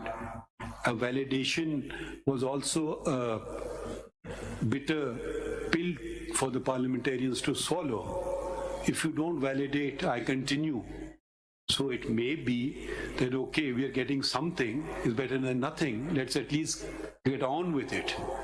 But we are now faced with a problem So simple validation, when the original constitution said something else, if there are two possible ways to interpret something, and more so when what has been added is very ambiguous. I don't know why these vague words were introduced. You could have simply said A, B, C, D, like every other thing is factual. Either it's a yes or it's a no. Are you of good character? Please don't answer this question. But which person would say this? I mean, it would be a very audacious person who would say, I'm honest, Ameen, and everything. And then probably he will be making other claims which will be totally not permissible. So simple validation is a bitter pill which has been swallowed from time to time to get democracy back on the rails. Would you not agree with that, since we consider you a constitutional expert, to consider validation at par with a constitutional provision, or it has to be read in the context of, because this judgment also says in space and time. The space then was a dictatorship. Either you continue another 10 years of a dictator or get some sort of a diluted form of democracy, get us back on the rails, whichever is better. So probably the parliamentarians, we should not always condemn the parliamentarians. We should see the difficult circumstances that they work under. I mean, we should respect them. And what would you have done? Let's put yourself in the position of parliament, make yourself a parliamentarian then, that you would, validate something which you may not be very happy with, but at least get the business back on track. How would you personally attend to it? My lord, my respectful submission is that though the earlier two judgments which I have just identified by this honorable court do not put it in the terms that your lordship has, but that was probably at the back of their mind when they said that an amendment made during the period of constitutional abeyance, if it is in conflict with or cannot be reconciled with the provision originally enacted in the Constitution, then the latter will prevail. So obviously this honorable court has not treated the validation at the same level as the original Constitution, recognizing all the difficulties which your lordship have articulated, but not articulating them in this particular manner. Otherwise, my lord, if any amendment made to the Constitution eventually when made stands on the same plane as any other constitutional provision, but your lordships have held that we will distinguish between constitutional provisions made during a period of constitutional abeyance. What's your main argument? Is this your mainstay of your argument? My lord, my main argument in this particular case would be that insofar as when your lordship examines Article 62 and 63, because some of these amendments, as your lordship has just now noticed, came in at the same time, there is a relationship between the two. And with great respect to this extent that Samiullah Baloch says that 62 and 63 have to be looked at through different lenses, it is with great respect incorrectly decided. Because when your lordship looks at 62 and 63 and the amendments came about at the same time, 62F, which your lordship is looking in particular, which says he's sagacious, righteous, non-profligate, honest, and Ameen, there being no declaration to the contrary by a court of law, and your lordship examines it with 63(1)H, he has been on conviction for any offence involving moral turpitude, sentenced to imprisonment for a term of not less than 2 years, unless a period of 5 years has elapsed since his release. They are to be read together. I mean, that is dependent upon 62 is dependent upon 63. 63, and I would go to the extent of saying that when your lordship looks at G, for instance, he has not, after the establishment of Pakistan, worked against the integrity of the country or opposed the ideology of Pakistan. It has to be related to H, which says he has been on conviction for any offence involving moral. So what does that mean? I mean, where does that leave these provisions 62? My lord, what's the effect? My submission would be that unless there is a conviction, and that would be the declaration I would be seeing, not at... So what are these clauses? they go? My lord, if there is no conviction, then in the case of D, E, and G, for example. my lord, D and E and F probably all will have to be related to H. 63(1)(h). F actually talks about a declaration. D, E, and G don't. They could be. One could argue that because there is no third-party declaration, we can go into conviction area. But where do we take the declaration part? My lord, declaration, now if your lordship looks at it in terms of section,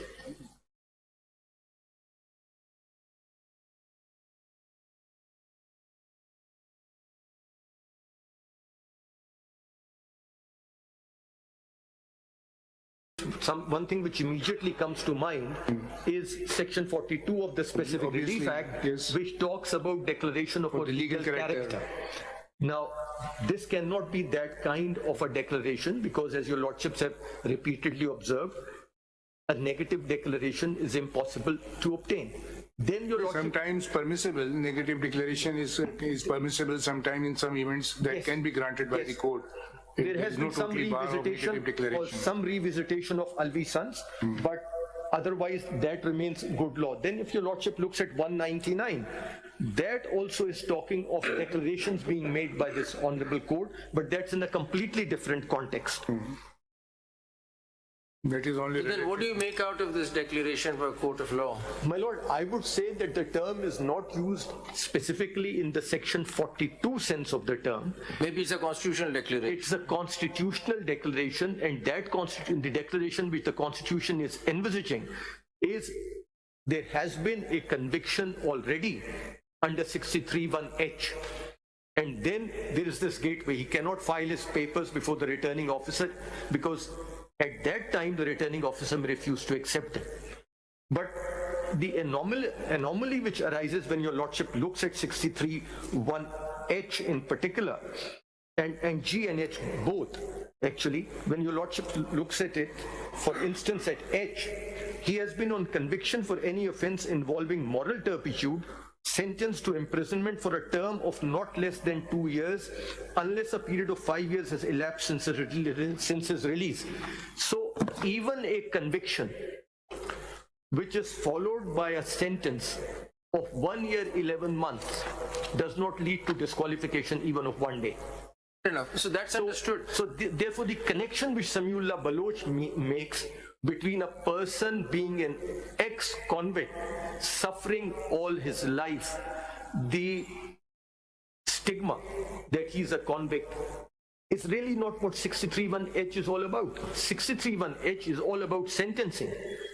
If the person has been convicted and sentenced till the rising of the court, he's not disqualified at all. No, but there is a difference, you see, the opening paragraph of section 62 and 63. My lord, they need to be read Yes. and harmonized. A person shall not be qualified to be elected or chosen.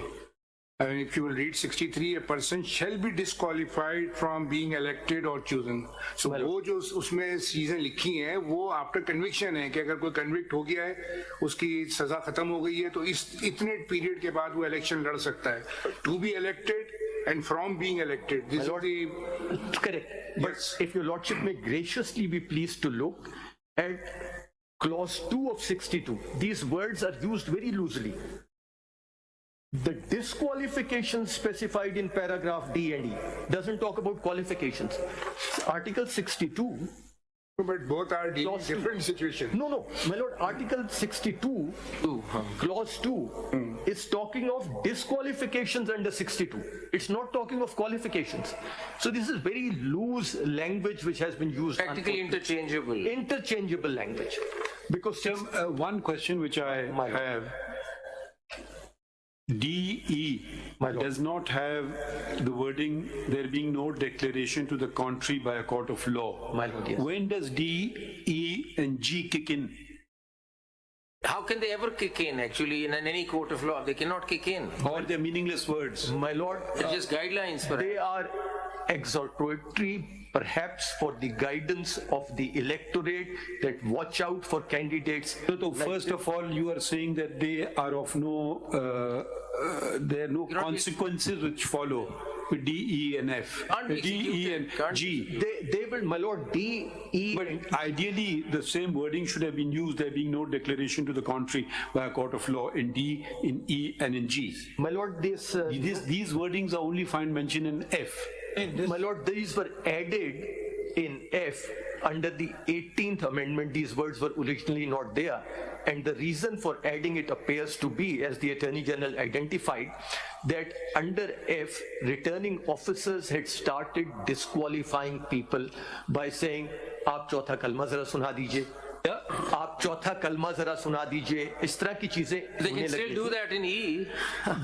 they can, they very much That's can. the problem, you see, what we don't understand is D, E, G are there, and what do we, they're not executable as such. How could we? So, I mean, I myself read them as for the gatekeepers, as the voters, and maybe they keep that in mind and not vote because it's a subjective decision. My lord, yes. But cannot be enforced in a court of law. My lord, that is what in the case of Ishaq Khan Khakwani, one of the learned judges, as my lord, Mr. Justice Faiz Isa identified in Sheikh Rashid's case, took the view that no disqualification can really take place over here. These are very open-ended words. And your lordship points it out in your dissenting opinion in Sheikh Rashid's case, where your lordship identifies the 7 questions which are to be dealt with by the court, because that's... But Mr. Makhdoom, the problem is that I'm facing is you can't attribute redundancy to the Constitution. My lord, yes. Or to any law for that matter. And then secondly, you can't read into the Constitution. So the time frame, suppose if one were to say that this F applies for that election, that particular election which the nomination papers are rejected, and it ends. Now that's not written. So how, I mean, that's the worry that I have. How do we read in a time frame into it? Either we read them with 63 and create a larger timeline concept. How does it work? Or go on the validation point. And if I may in just other add words- what my learned brother has just said, what I've understood from your submission is what you are saying, Samula Baloch does not accord with the Constitution. That's the submission. That's your argument. Can we not say that Samula Baloch for its time was good, valid judgment? However, since the lacuna has now been provided by Parliament, and they've given a 5-year time limit, both can be reconciled. That was good then, and now 5 years is. If your 5 years have expired, would you agree with that, or you would not agree with that? No, I would absolutely agree with that, my lord. My submission is that Samula Baloch was enacted, was decided at a time when we didn't have this newly amended law. At that time, the law did not, and there was no timeline set. The Samula Baloch case was decided in a particular manner. The legislature has now filled that gap. In Samula Baloch, it was observed that there is a declaration. Until such time that the declaration stands, then the person would remain disqualified or will not be qualified. Now the legislation says that the period of such a declaration will not go beyond 5 years. Okay, now I will ask you the supplementary question, and I knew you would come here. Thank you. Now can I put it to you that section 232(2) is unconstitutional? Can I put this to you or not?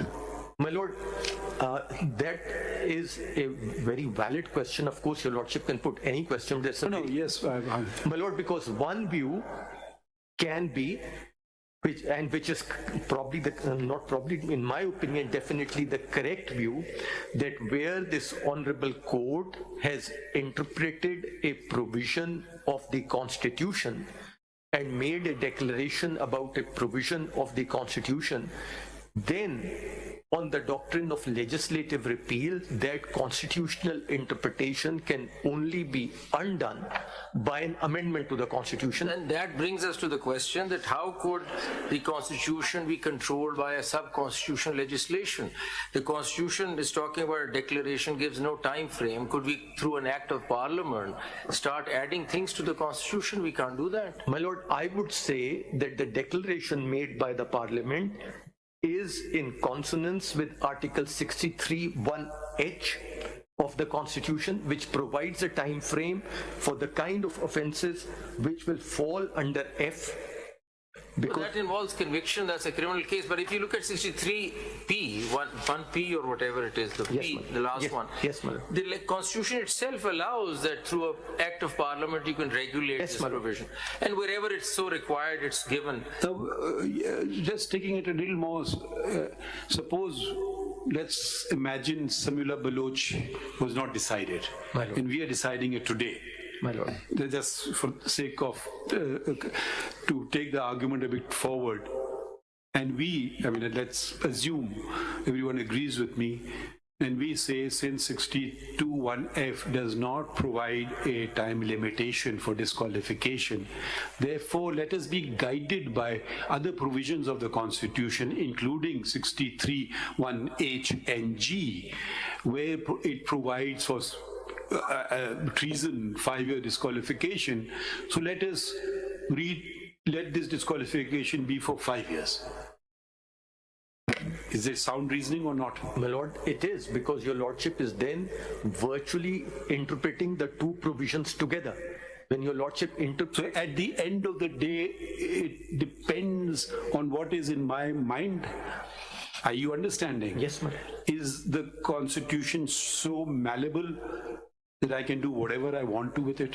My lord, if 63(1)(h) was not there, let us assume there was only 62(1)(f), and if the 18th Amendment had not added the words which have been added, which is declaration to the contrary by a court of law, then 62(1)(f) would have been a provision which really provided no timeline.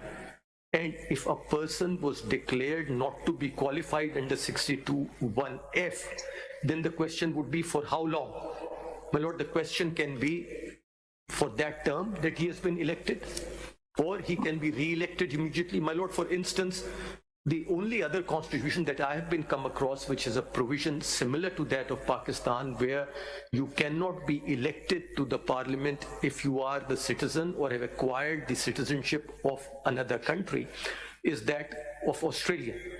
And the Australian High Court has dealt with this issue. No other constitution that I am aware of deals with. American Constitution, you have to be an American... You have to be an American citizen, but it does not say like our, my lord, 63(1)(c) says, or acquires the citizenship of a foreign state. So a dual citizenship over here disqualifies. In the Australian Constitution also, a dual citizenship disqualified.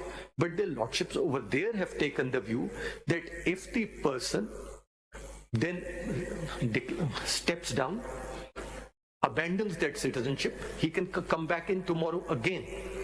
And there they have also taken the view that if he has applied for his citizenship to be renounced, then the constitution of our country will not be contingent on the delay or speed of the legal processes in another country. He has done the best he can, and therefore they have said he can continue to be in office. Why were you disqualified? My lord? Why have you been disqualified? From the petitioner. The petitioner. Yes. Petitioner was disqualified. Your client. My lord, my client, yes, I was coming to that. My lord, he has been disqualified on the ground that he had created a trust for the property called Hyde House, and his defense was that Hyde House was a trust.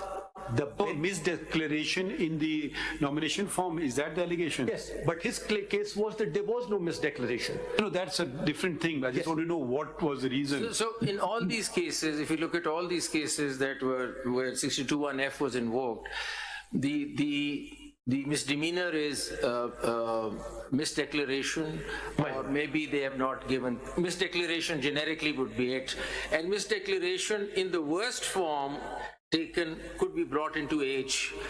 Worst form, moral कहीं हो सकता है innocently भी हो, लेकिन चलें worst form में ले लें, it is moral turpitude, and that provides for 2 years plus 5 years, so that's 7 years. So even if suppose a person did not get convicted because there was no case filed, worst to worst, if the case was there, he would be out in 7 years. So 7 years period could be easily read into the F clause, because that's the only natural corollary. I mean, it doesn't make sense otherwise. Yes, my lord. And again, Would there be any incident coming out of F which will go out of H? my lord, the मतलब आपने नई case बनाया, suppose miss declaration हुई, उसके खिलाफ किसी ने कोई क्रिमिनल केस ही नहीं किया, अगर हो जाता तो वो 2 साल वो होता और फिर उसके बाद 5 साल होता, यही है ना? Is there any situation in F which would go outside H? my lord, not that I can think of. No. Do you think the words in F, it says, it doesn't end by a country by a court, it says court of law. My lord, yes. Is a court of law different from a constitutional court? Because it could have stopped at the word court. So I just want to know, does the of law add anything or doesn't add anything? My lord, of law adds in the sense that probably the returning officer will not have this power. The returning officer is not a court. I'm Yes, just thinking it is in not. terms of Section 9 courts under the CPC. Are these court of law Section 9 courts or court of law? Because it should have said, it could have ended by saying by any court. My lord, over here, Are we distinguishing between the constitutional court and a civil court of competent jurisdiction, or we are not? It's meaningless, irrelevant. this honorable court and your lordship yourself have held that over here the word court of law means a court of plenary jurisdiction. In Panama 1, which was not subsequently followed in Panama 3, this honorable What do court you mean by Panama 1 and Panama 1, my lord, was the first case which was decided 3-2, and Mr. Justice Ijaz Afzal Khan, writing for the majority, said that court over here means a court of plenary jurisdiction. Meaning Section 9 court. Section 9 court, a court which will take evidence, which will examine the issues where a trial takes place. Or it could be civil or criminal. He doesn't make that distinction. And I would submit that if your lordship have to, Then how did that view change? without mentioning what they have done in Panama 2 and Panama 3, Is it referred to Panama 1 and Panama 2 and 3, this aspect? no, my lord, your lordship notices that in your lordship's judgment in Sheikh Rashid's case. Actually, that was not a judgment, it raised a number of questions. Yes, it raised a number of questions. Yes. But your lordship will see that even after Samiullah Baloch, different tests have been applied. The author judge of Samiullah Baloch was also the Chief Justice of Pakistan in Faisal-Wabda's case, and has taken a different view without any reference to Samiullah Baloch. Where is that view? My lord, that is reported. Repenting clause that he not contest the election, so there was a repentance clause. My lord, that is Muhammad Faisal Wabda versus Election Commission of Pakistan and others. PLD kya? My lord, this is 2023 SCMR 370. My lord, 370. My lord, I have put these cases together in a bundle for ease of reference of your lordship. And this देखिए ये और भी sir, मैंने कहा और पैसे जाया करवाए आपके sir, ये आपके जो 62(1)F पे judgments हैं, नहीं, ये पहले बताएं ये वाला case. yes sir, it is the last tab. It is tab 20. So you're a member of this. Yes. My lord is one of the members. Yes, his lordship is one of the members. Said it as if it was something wrong. Can you read the relevant portion? My lord, yes, paragraph 4, it's a 2-page judgment really. जी. Paragraph 4, page 373, the petitioner states before the court that he regrets his claim of renunciation of the US nationality at the time of filing his nomination papers for the election of NA 249 Karachi on 7/6/2018. He further states he had then initiated a process for such renunciation, but the certificate of loss of nationality of the US was issued to him on 25th June 2018. He admitted that he was disqualified from contesting the election under Article 61(3)(1)(c) of the Constitution on the date when he had filed his nomination papers for the election of NA 249 Karachi, and that his affidavit filed in with the nomination paper thus contained an erroneous statement which he regrets. In order to demonstrate his good faith in remorse for his mistake, he undertakes that he will resign from the office of the member of the Senate to which he was elected. In view of the said statement and undertaking of the petitioner, we are of the opinion that we need not proceed further in the matter in the peculiar facts and circumstances of the case. And if your lordship may see the last sentence, which is the last 3 lines, it is clarified that the petitioner shall not be considered disqualified in any subsequent election on the basis of the instant. The repentance is that period, that particular election. Yes. And So, but this is after he enjoyed the full tenure of the Senate. yes, yes, and then he resigned. He But resigned. एक चीज देखिए Samula Bloch में paragraph 6 में the concept of repentance is mentioned, Yes, my lord. but I don't find a finding on it then. No, there is none. Argument of counsel finds mention on repentance. My lord, yes. But then it is, though the judgment talks about Islamic injunctions, this concept is not discussed unless I've missed it. No, it is not discussed, my lord. That judgment is also on tab 7 of this very bundle. So are you repentant? So, Mr. Makhdoom, we could look at it like this, you see. Are you repentant or you claim you've done no wrong? My lord, At the moment you can only be repentant because your case is over. my case is over, yes. I And presume you are repentant. So one reconciliation. Reluctantly repentant. my lord, his case was that I made no misdeclaration. वो तो बात खत्म My हो गई ना। children had declared वो it तो हम रिव्यू as करने their में बैठ property. जाएंगे वो तो फिर हम रिव्यू करने बैठ ठीक है, जाएंगे judgement So one reconciliation of 62(1)(f) with H could be that if there is a misdemeanor of misdeclaration and no case, criminal case is made out, then he just misses out on the election and the matter comes to an end. But if you want to take it further and you file a case against him which is criminal, then H kicks in and you go through a conviction and 5 years. So there's a 7-year period there and there's an election period here. Because why didn't you not book him in any criminal case? Because you could do that. For any misdemeanor, you could have done that. If you don't let him go and you don't take criminal proceedings, then there has to be some mechanism, because if you take criminal proceedings, the mechanism is 7 years. But if you do not take criminal proceedings, then there must be some way out also. Because it's short of that, because nobody bothered to take the person on for that misdemeanor. So, I mean, that's one Mr. Makhdoom Ali Khan, but I think, can we go back to Faisal-Wavda's case, please? My lord, yes. You said Samula is not mentioned. Samula is mentioned there. It's mentioned. No, ये जरा उससे पहला वाला पढ़ने, therefore. बिल्कुल उस paragraph में mentioned है. It's mentioned but not followed because Islamabad No, High just पढ़ दें जरा सा. Therefore, it was concluded. My lord, उससे अगर जरा ऊपर आप देख लें, the Islamabad High Court found that the petitioner was disqualified pursuant to the case reported as Speaker National Assembly of Pakistan versus Habib Akram for submitting a false affidavit, hence no declaration was required. Therefore, it was concluded that the consequences given in case reported as Samiullah Baloch and others versus Abdul Karim Noshirwani would follow by finding that a formal declaration by a court of law was not required to disqualify the petitioner under Article 62(1)(f) of the Constitution. The impugned judgment has in its para 11, 12 and 13 therefore misconstrued both Habib Akram and the Samiullah Baloch case. So they say it's been misconstrued and resultantly the impugned judgment is legally not sustainable. How do you reconcile the two? This judgment and Samiullah Baloch? My lord, if Samiullah Baloch was... How do you reconcile the same two judgments by the learned same judge?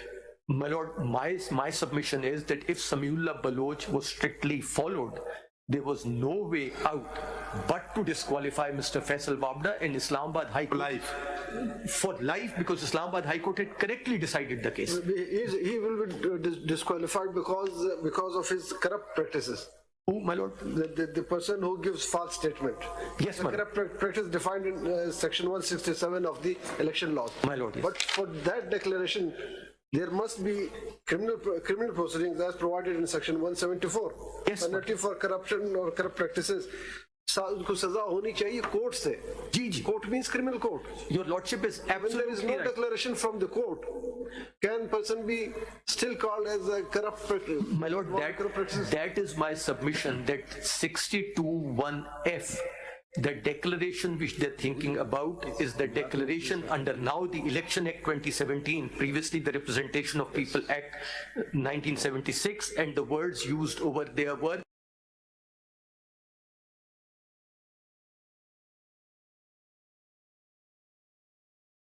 false statement and Yes. false declaration. Yes. So And- punishment for punishment, the court, criminal court, Yes. there must be a fair trial. Article 10A.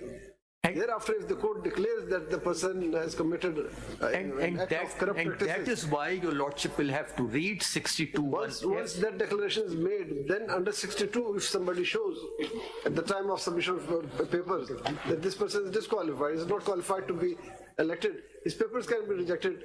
Whether in 62, period of disqualification can be made or not. My lord, my humble submission is Are you also in this case, Mr. Mohammed? Yes. Are you also in this case? My lord, I'm assisting Mr.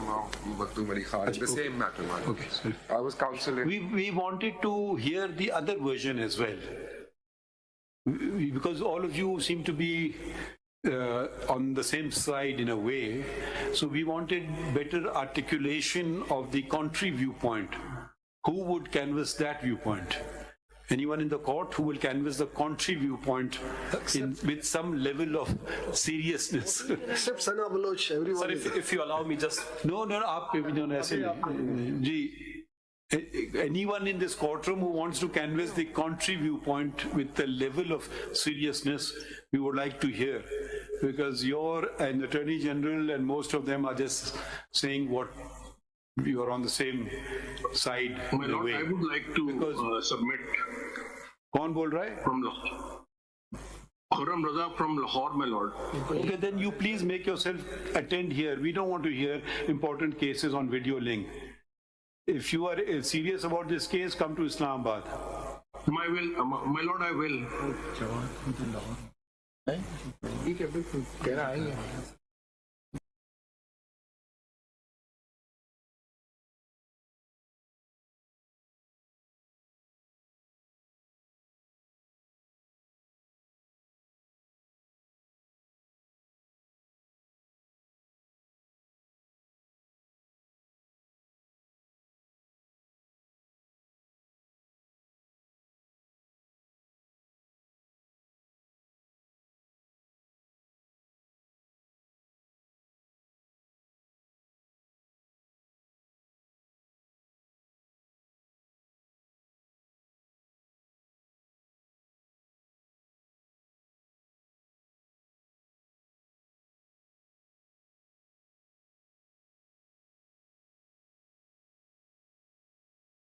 Someone who has the opposite viewpoint, senior counsel, Mr. Maktoum Ali Khan. my lord, The contrary viewpoint. I think all the respondents. Where is Mr. Shoaib Shaheen? He was here in the morning. Would he be canvassing the contrary viewpoint? Shoaib Shaheen साहब चले गए? अच्छा. Mr. Babar Awans supported the lifetime ban in the Samuel Baloch case, so he might be a कौन बोल रहा है? person. आप किस point? Mr. Qayyum, what? Mr. Babar Awan. No. What about yourself? What about yourself? What about yourself? Which view are you supporting? Lifetime ban? My lord, I am supporting the law. I am against lifetime ban. अच्छा, आपके साथ जो खड़े हैं वो क्या कहते हैं? वो अपोज कर रहे हैं तो आप आइए जरा इस्लामाबाद, जरा अपनी हमें दीदार कराइए. We don't want to miss any valuable word uttered by you. So please be here. We will now be adjourning this case, and we would like to maybe we appoint some person from the other side, if we can say. आप बल्कि अगर आपको कोई और support कर रहा है उसको भी साथ लेके आए लाहौर से. My lord, there is a number में कौन है केस में? जो सुबह का केस था, ये सैयद असगर हुसैन सब्जवारी. ये केस है काशिफ महमूद का. आप किस पॉइंट ऑफ व्यू को सपोर्ट कर रहे हैं? क्योंकि ये आपने सुबह का केस, ये इशू है आपके केस में. आप लाइफ टाइम बैन सपोर्ट कर रहे हैं या नहीं? नहीं जी, मैं तो ये कहता हूँ कि there is a bit difference. नहीं, सिंपल बता दें, लाइफ टाइम बैन और 5 year बैन और no ban. Lifetime ban. So माशाल्लाह आप खुद हैं, तो आप आते हैं ना सामने, हम आप बार बार पूछ रहे हैं. नहीं देखें, हमें मावनत चाहिए ना, कि अच्छी बात है कि आप माशाल्लाह सीनियर वकील. हम we were looking for some senior counsel to canvass the other point of view as well, so we can understand it properly. खैर, आपने सारी बातें तो सुन ली. आप बैठे हुए थे ना सुबह से? नहीं सुन ली ना सारी बातें. हम आज अजर्न करेंगे, अब तो 3 बज गए, तो ये लोग भी आ जाएं, शायद इनके लिए कल मुश्किल हो आना, परसों पे रख लेते हैं फिर ये केस. ठीक है. और अगर आप कोई एनीवन कैन सपोर्ट, आप किसका नाम तजवीज करें जिसको हम माइकल बना दें, क्योंकि दूसरा कैनवस करे व्यू पॉइंट. माइकल्स तो खैर न्यूट्रल होते हैं, मगर क्योंकि we have the senior counsel here already, the president is here, mister Makhdoom Ali Khan is here, sort of number of other attorney general is here, आप भी इधर हो.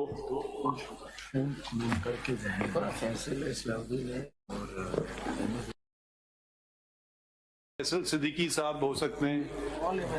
किसी केस में तो अहमद या Salauddin.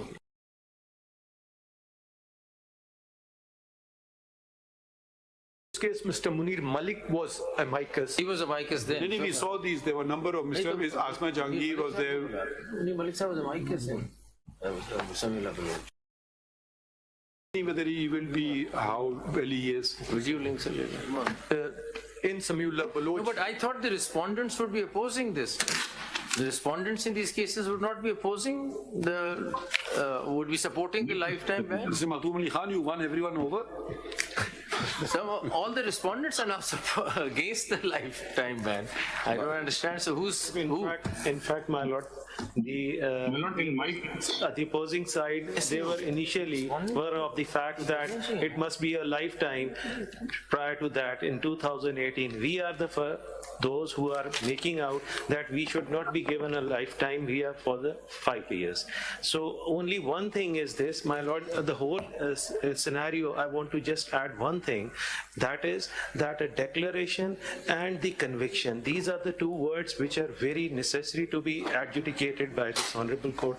The one thing is this, that the conviction which has been maintained by any criminal court, that has to be given a kind of the seal of legality may be coming from the Election Commission of Pakistan, because in that the original trial court has to send the record of that case to the commission, so that afterwards that can be come into the force through the legality, that next time अब एक आदमी को सजा हो गई, एक आदमी को for 2 years under 199 200 of the RUPA or the now present Election Act, or under 471, that conviction will thereafter be sent to by that court to the commission, Election Commission. The Election Commission will then going to file a complaint against the. आप मुख्तसर बात करें ना, आप अपनी तकरीर कर रहे हैं, कुछ बता रहे हैं क्या आप कहना चाहते हैं.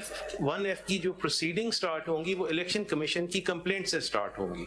मैं ये कहना चाहता हूँ. इसका फायदा क्या इस बात करने का? ये फायदा है कि बगैर सजा के आप कहते हैं कि बगैर कोर्ट के कन्विक्शन के आप कहते हैं कि डिक्लेयर किसी को नहीं किया जा सकता. नहीं सर, नहीं, कोर्ट जो इलेक्शन कमीशन को फिर भेजेगी और वहां से कंप्लेंट इलेक्शन कमीशन की कंप्लेंट पे हो सकता है, ये आप कह रहे हैं. 62(1)(f) के ऊपर पोस्ट कन्विक्शन. जी सर.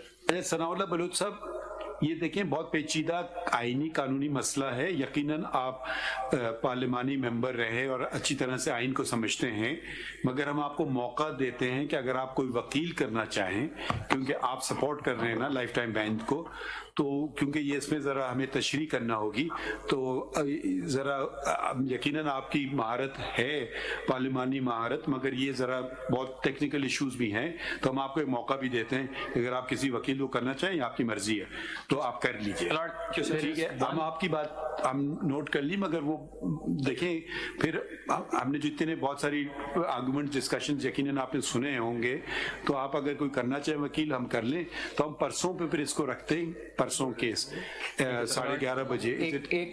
मैं सर इसमें first application RO has rejected my nomination papers on the ground that disqualification is perpetual and for life. इसीलिए तो हम चाह रहे थे ना, once and for all supreme court बैठ करके ये तायुन कर ले, बिकॉज एक आरओ कुछ करेगा, दूसरा आरओ कुछ करेगा. अच्छा mister Makhdoom Ali Khan, one other issue. My lord. One is, you win all or lose all. One is the middle way.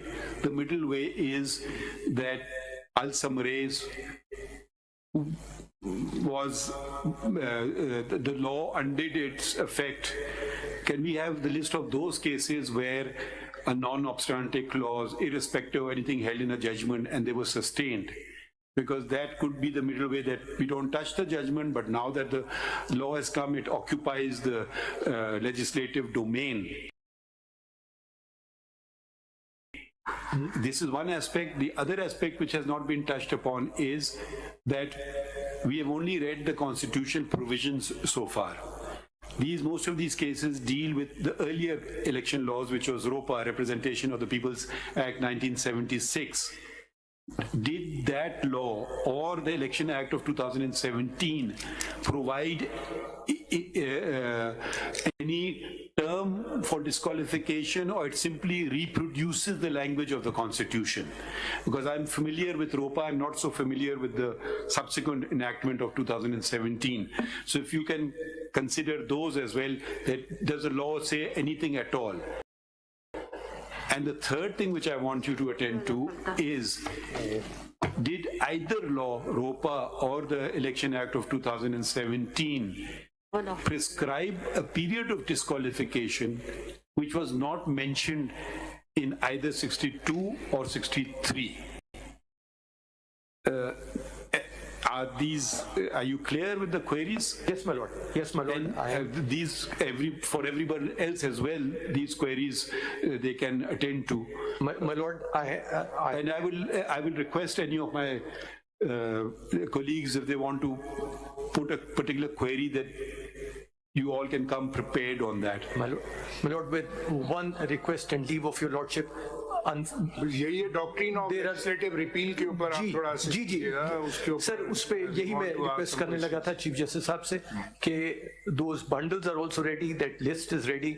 Your lordship will have to allow me to file a couple of more bundles. मैं समझा नहीं. You're wasting a lot of paper. नहीं, which bundles? वो sir list of case law मैंने बनाई हुई है. ये सबके लिए बना दें. जी सबके लिए है, अभी भी सबके लिए. हमने आपको नैब केस में भी कहा था कि iPads दे दें हमें. Save paper. My lord, इस इशू पे एक्चुअली मैंने ऑलरेडी पेपर बुक्स बना ली हैं, वो वैलिडेटिंग जो क्यूरेटिव लेजिस्लेशन के ऊपर केस लॉ है मैंने ऑलरेडी. तो आपको चले एक दिन का मौका मिल रहा है जी. अगर कोई और question any of my colleagues want to ask, no, not you, I'm saying, I'm requesting my colleagues to come. Serious question of ready with these queries. Briefly, my lord, the citations are already there in the CMA which I have filed, but these will be submitted separately as well. As your please attend to the question of repentance, which Samula Baloch specifically records. My lord, yes. तो ये जरा आप वो भी आप जरूर देख लीजिए. My lord, एक बड़ा serious question of law है इन्हीं appeals में जो जिसपे I would request my lords to also adjudicate, and that is what is the effect of suspension of sentence of a convicted person. Is it one thing we've already noted in our original order, which was a 3-member bench order. Of course, if my colleagues want to add to it, that we will stay clear of criminal cases, pendency. We are just going to restrict on qualification and disqualification, because elections are. इस case से तो नहीं ताल्लुक. My lord, वो उसके appeal में मैं आया हूं और वो सस्टेन हो नहीं सकती, because that judgment is in violation of a number of judgments of the Supreme Court. वो judgment basically उसका इफेक्ट ये है. हम प्रिंसिपल ऑफ लॉ तयन करना चाह रहे हैं. इंडिविजुअल केसेस हो सकता है हम उनको अलग कर दें, फिर सुने, छोटी बेंचेस सुने.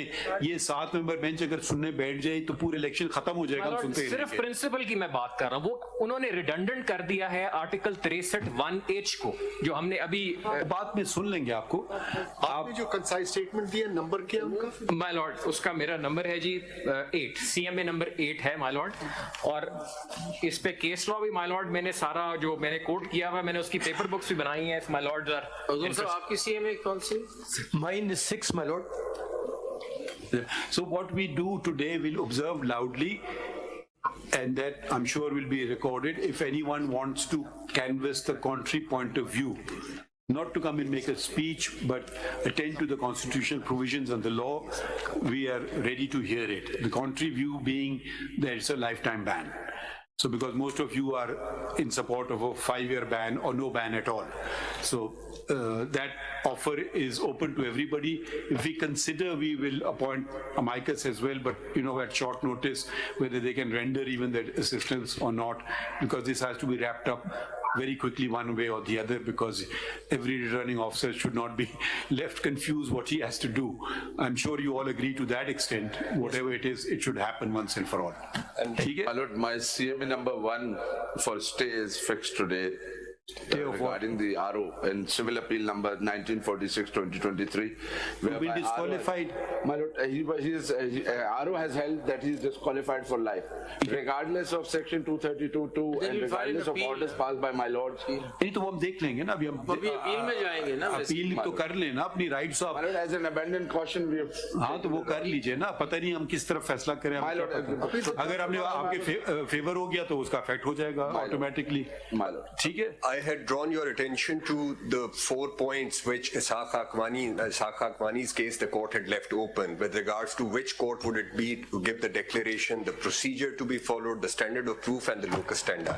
It is PLD 2015 Supreme Court 275. At page 283, these 4 issues are identified but were left unanswered. So if my lords, and this is also for posterity because this declaration of law, now we are looking at the time limit which is to be applied to this declaration of law, but how this declaration is to in fact be given is also something very important. 2015 Supreme Court, PLD 2015 Supreme Court 275, Ishaq Akwani versus Mia Nawaz Sharif, and page 283.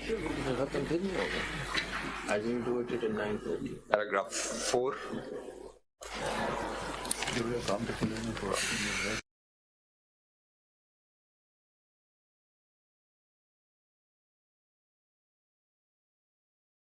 In a judgment, my lord, in Roshan Ali Brero's case, your lordship has also raised that similar question while dissenting, my lord. That question is still parked, my lord. Which one? It is appeal to the future, my lord. 2019 CMR. Yes, this is 2019. This is, my lord, 2019 CMR 1939. 1939. So appeal to the future. Are we the future? Yes. So now is a good time, sir. चलिए इसमें लिखें फिर। या आपने भी appeal to the future कर दे।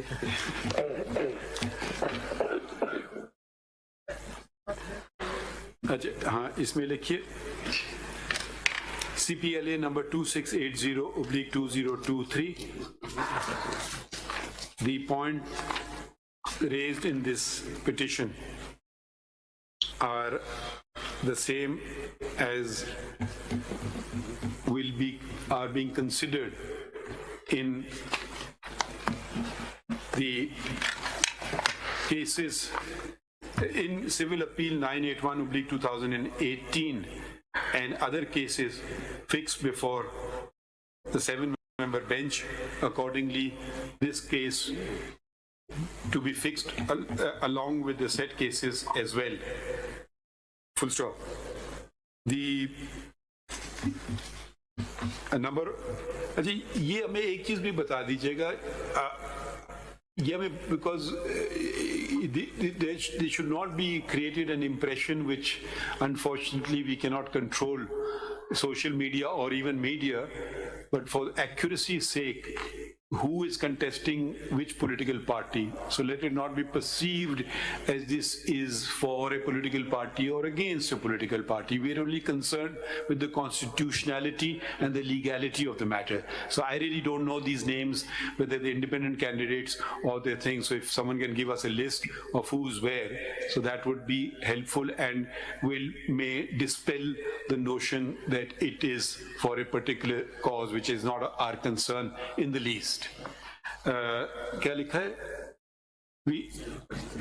हाँ, इसमें लिखिए the learned attorney general and the advocate generals of the provinces state that they support the constitutionality and legality of section 232 within bracket 2 of the Elections Act, there is an S, Elections Act 2017, full stop.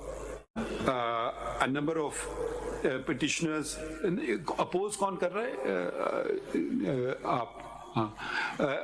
Most of the petitioners most of the council representing petitioners appellants applicants support the contention of the learned Attorney General and the Advocate Generals, whereas आपका नाम लिख दे in CMA CP 684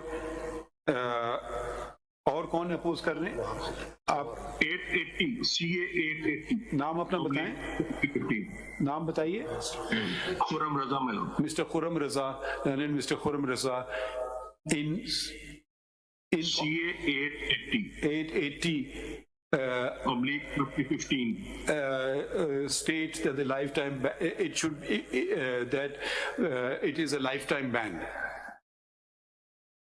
अच्छा सब्जारी साहब भी का नाम पहले लिख दें सीनियर काउंसिल है ना सीनियर काउंसिल का पहले नाम लिख दें सब canvass the contrary viewpoint that it is a lifetime ban full stop A number of counsel are appearing from other stations through video link, and they are requested that in view of the constitutional importance of the matter, it would be better if they are in attendance at Islamabad so that their submissions can be properly heard and understood. Full stop. We also welcome any senior counsel who wishes to assist this court to do so with precise constitutional and legal submissions supported by applicable case law.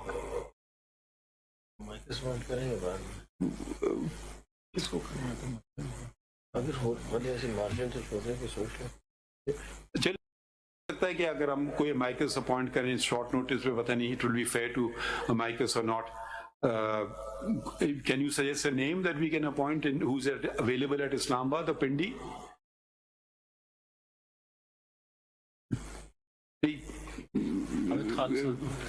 कलवे हसन साहब एक senior वकील हैं और कोई और अगर आपको कोई इस्लामाबाद दूसरा आना चाहिए ना आई डोंट नो फॉर्मर जज ऑफ हाई कोर्ट लाहौर या मौजूद कोई इस्लामाबाद पे अब हम उनको लाहौर से बुलाएं किसी को इस्लामाबाद में होते हैं कौन पिंडी में होते हैं कौन मौलवी अनवारुल हक साहब हाँ मौलवी अनवारुल हक साहब ठीक है इन दो को करने My lord, he is not enjoying very good health these days. He's having issues with his health lately, my lord. Maulvi Anwarul Haq. नहीं हम ऐसा करें हो सकता है हम अपॉइंट कर लें जरा बिकॉज वो कह रहे हैं उनकी तबीयत ठीक नहीं है but anyways if someone wants to come and assist on a legal point even if they are not parties they may come and do so Sanaullah साहब को हमने ऑलरेडी कह दिया mister Sanaullah Baloch states that he represents his brother Samiullah Baloch and supports a lifetime ban. However, since since we are adjourning the matter, he is granted an opportunity to engage counsel if he elects to do so, or be properly authorized by his brother. ठीक adjourn to परसों की तारीख दे दें जुमेरात की at 11:30 ठीक है अच्छा we are planning to conclude on 11 January so that be precise as far as possible and those questions we will not reproduce in the thing we will just leave it like that. Anything anyone wants to add? My lord, only this that if your lordship is willing to consider as far as Karachi, then Mr. Faisal Siddiqui can be a choice. That's the name that we're thinking. Yes, Mr. Salahuddin Ahmed, Faisal Siddiqui. Salahuddin Ahmed, Mr. Faisal Unless they're in one of these cases. Ji. So we will check with them. We will just we may add some micros.